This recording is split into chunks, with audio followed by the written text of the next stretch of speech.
Explorers, welcome to our YouTube channel. வணக்கம்.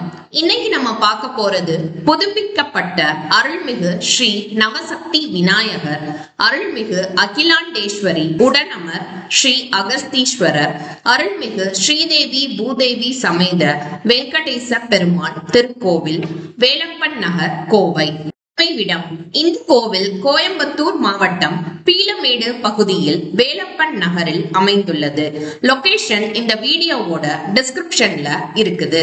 கோவில் திறக்கும் நேரம் காலை 7 மணி முதல் 10 மணி வரை, மாலை 6 மணி முதல் 8:30 மணி வரை. கிழமை மற்றும் விசேஷ நாட்களில் நேரம் மாறுபடும். கோவில் சிறப்பம்சங்கள்: இந்த கோவில் 300 ஆண்டுகள் பழமை வாய்ந்தது. இந்த கோவிலின் பிரதான தெய்வமான வெங்கடேச பெருமாள் சுயம்புவாக தோன்றியவர். இங்கு பெருமாளுடன் சிவனும் தனி சன்னதியில் எழுந்தருளி உள்ளார். அகஸ்தீஸ்வரர் என்று அழைக்கப்படுகிறார். இந்த கோவிலின் மற்றொரு சிறப்பம்சம் ஈகஸ்தம்ப தரிசன ஸ்தம்பம் அல்லது சிவ தரிசன தூண் ஆகும். சன்னதிகள்: நவசக்தி விநாயகர். நவசக்திகள் என்று அழைக்கப்படும் 9 தேவியரின் சக்திகளை தன்னில் கொண்டிருக்கிறார் இந்த விநாயகர். நவ என்றால் 9, சக்தி என்றால் தெய்வீக சக்தி. அதனால் நவசக்தி விநாயகர் என்றால் 9 சக்தி தேவியரின் அருள் பெற்ற விநாயகர் அல்லது 9 தெய்வீக சக்திகளை உடைய விநாயகர் என்று பொருள்படும்.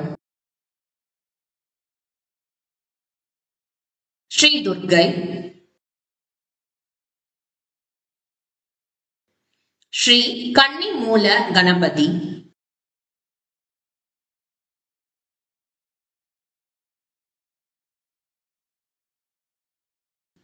ஸ்ரீ பாலமுருகன், நந்தி, ஸ்ரீ அகஸ்தீஸ்வரர். அகஸ்திய முனிவரின் தவத்தால் மகிழ்ச்சி அடைந்த சிவபெருமான் சிவலிங்க வடிவில் அவர் முன் தோன்றினார். அந்த லிங்கம் அகஸ்தீஸ்வரர் என வழங்கப்படுகிறது. இந்த லிங்கமும் அதை ஒத்து இருப்பதால் இந்த லிங்கம் அகஸ்தீஸ்வரர் என பெயர் பெற்றார்.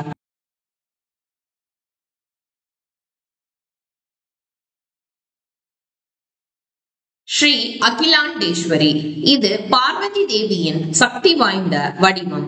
அகிலம் என்பது பிரபஞ்சம், அண்டேஸ்வரி என்பது அதனை ஆளும் பெண், அதாவது உலகத்தை ஆளும் தேவி என்று பொருள்படும். ஸ்ரீ சண்டிகேஸ்வரர், தட்சிணாமூர்த்தி, கருடன்,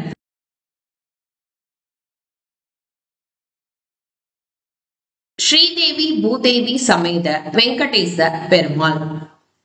இவர் சுயம்புவாக தோன்றியவர்.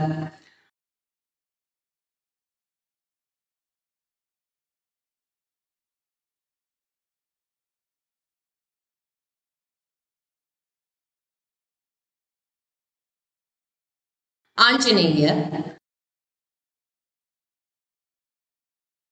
கால பைரவர்,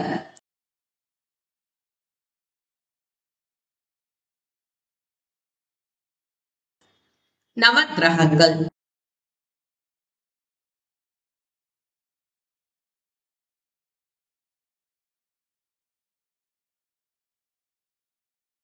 சொர்க்கவாசல். சொர்க்கவாசல் வைகுண்ட ஏகாதேசி தினத்தில் திறக்கப்படுகிறது. சிவ தரிசன தூண். இந்த கோவிலின் மற்றொரு சிறப்பம்சம் ஈகஸ்தம்ப தரிசன ஸ்தம்பம் அல்லது சிவ தரிசன தூண் ஆகும். இந்த அமைப்பு ஒரு தெய்வீகமான மற்றும் அரிய அமைப்பாகும். இது அனைத்து கோவில்களிலும் காணப்படுவது இல்லை. இது ஒரு நிலைக்கூழ் பாறை தூண் கோவிலின் சிவ சன்னதியில் அல்லது பிரகாரத்தில் சிறப்பாக வடிவமைக்கப்பட்ட இடத்தில் நிறுவப்படுகிறது. இந்த தூணின் அடியில் நின்று பார்த்தால் கோவிலில் உள்ள அனைத்து சிவ வடிவங்களையும் ஒரே நேரத்தில் காணலாம். ஒரே இடத்தில் இருந்து நீங்கள் தரிசிக்க கூடிய தெய்வங்கள் அகஸ்தீஸ்வரர் அதாவது சிவலிங்கம், அகிலாண்டேஸ்வரி அதாவது பார்வதி தேவி, சண்டிகேஸ்வரர் சிவனின் பாதுகாப்பு பக்தர். தட்சிணாமூர்த்தி. நந்தி சிவனின் வாகனம். பைரவர் சிவனின் கோபமான பாதுகாப்பு வடிவம். சூரியன் மற்றும் சந்திரன் மற்றும் நவகிரகங்கள். இது ஏக தரிசனம் என்ற தத்துவத்துடன் இணைக்கப்படுகிறது. ஒரே பார்வையில் முழு சிவ பரம்பொருளையும் காணும் அனுபவம். கோவில் வரலாறு. பெருமாள் தோன்றிய வரலாறு. பல ஆண்டுகளுக்கு முன் இந்த பகுதி ஒரு அமைதியான கிராமமாக இருந்தது. இங்கு ஒரு இறைவன் பண்புடைய விவசாயி தனது பசுக்களுடன் விவசாய வாழ்க்கையை வாழ்ந்து வந்தார். அவர் மிகவும் எளிமையானவாறு வாழ்ந்தவர் மற்றும் தினசரி இறைவனை வழிபடுவார். ஒரு நாள் அவர் ஒரு விசேஷமான நிகழ்வை கவனித்தார். அவரது பசு வயலின் ஒரு குறிப்பிட்ட இடத்தில் நின்று உடலில் இருந்து பாலை தானாகவே அந்த இடத்தில் விடத் தொடங்கியது. முதலில் அவர் அதை பொருட்படுத்தவில்லை. ஆனால் இது தினமும் நடக்க தொடங்கியது.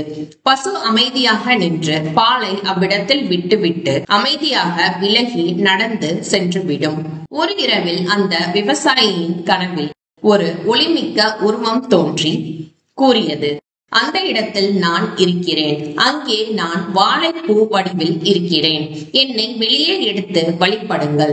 அவர் அதனை தெய்வீக அறிகுறியாக கருதி காலை அதே இடத்தில் சென்று மண் தோண்டினார். அந்த இடத்தில் அவர்கள் தோண்டிய போது வாழைப்பூ வடிவில் சுயம்பு வெங்கடேச பெருமாள் சிலை வெளிப்பட்டது. இதை பார்த்த கிராம மக்கள் வியந்தனர். அவர்கள் அந்த இடத்தில் ஒரு மண் குடிசை அமைத்து பூஜைகள் ஆரம்பித்தனர். பின்னர் சிலை சுற்றிலும் கல்பீடம் அமைக்கப்பட்டது. கோவில் சிறிது சிறிதாக வளர்ந்து மக்களின் பக்தி மூலம் ஒரு பதிக்கப்பட்ட கோவிலாக உருவெடுத்தது. இந்த கதையின் மூலமாக இன்று வேலப்பன் நகர் பகுதியில் உள்ள வெங்கடேச பெருமாள் திருக்கோவில் ஒரு பிரம்மாண்ட ஆன்மீக தலமாக உயர்ந்துள்ளது. மக்கள் இத்தலத்தை நம்ம திருப்பதி என்று அழைக்கின்றனர். மேலும் இதில் அகஸ்தீஸ்வரர், அகிலாண்டேஸ்வரி, நவசக்தி விநாயகர் ஆகிய சன்னதிகளும் பின்னாளில் தோன்றின. அகஸ்தீஸ்வரர் தோன்றிய வரலாறு. வெங்கடேச பெருமாளை வழிபடும் பல பக்தர்களும் அதே கோவில் வளாகத்தில் ஒரு சிவன் சன்னதி தேவை என எண்ணத் தொடங்கினர். சிலருக்கு திரு நந்தி, சிவலிங்கம் மற்றும் அம்மன் வடிவம் பற்றிய கனவுகள் வந்தன. புதிய பக்தர்கள் மற்றும் சித்தர்கள் அந்த இடத்தில் தியானம் செய்த போது அவர்களுக்கு இங்கு சிவன் இருந்திருக்கிறார், இது ஒரு சக்தி நிலம் போன்ற அலைகள் உணர்வுகள் ஏற்பட்டன. அவர்களது தியான அனுபவங்களை பார்த்து அந்த இடத்தில் ஒரு சிவலிங்கம் நிறுவப்பட்டது. இந்த மூர்த்தி சிறிய ஆனால் சக்தியுள்ள வடிவில் இருந்ததால் அது அகஸ்தீஸ்வரர், அதாவது அகத்திய முனிவர் வழிபட்ட சிவன் என அழைக்கப்பட்டார். சிவன் அருகே அம்மன் இல்லாமல் வழிபாடு பூரணமில்லை என்பதால் அதே இடத்தில் ஒரு அழகிய சாந்தமான அகிலாண்டேஸ்வரி அம்மன் விக்கிரகமும் நிறுவப்பட்டது. அவரது முகத்தில் அமைதி, கருணை நிறைந்ததாகவும் விக்கிரகம் நிறுவப்பட்டது. பின்னர் இவ்விரு மூர்த்திகளுக்கும் ஒரு தனி சிறப்பு சன்னதி கட்டப்பட்டது. இங்கு பின்னாளில் நந்தி, சண்டிகேஸ்வரர், பைரவர் மற்றும் நவகிரகங்கள் ஆகியதும் சேர்க்கப்பட்டன. நவசக்தி விநாயகர் தோன்றிய வரலாறு.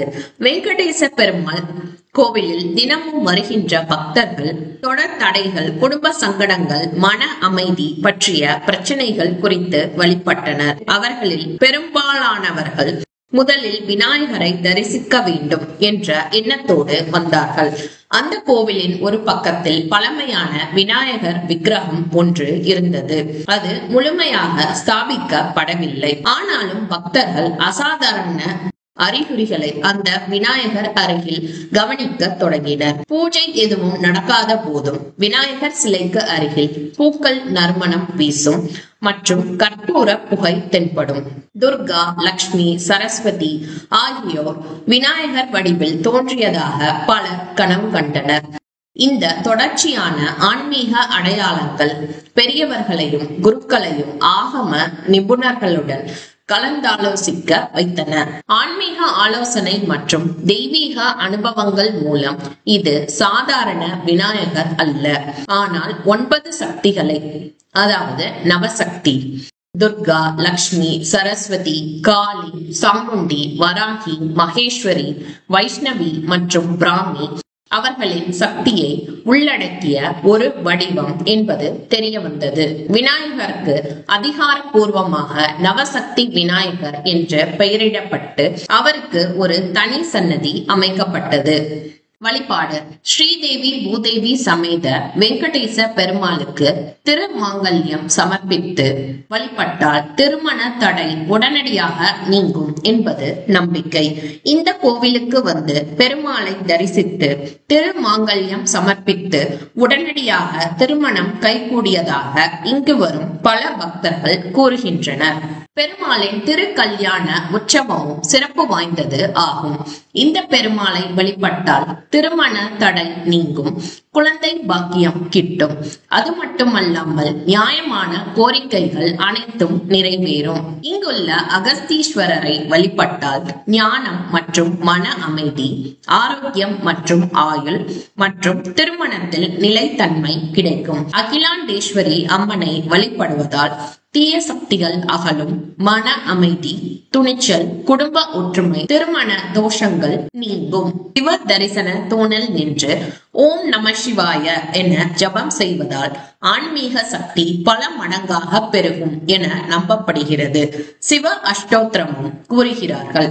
இதனால் ஏற்படும் நன்மைகள்: மனதின் தெளிவு, சந்தேகங்கள் நீக்கம், சிவபெருமான் உடன் ஒருமைப்பாடு மற்றும் ஆன்மீக தொடர்பு.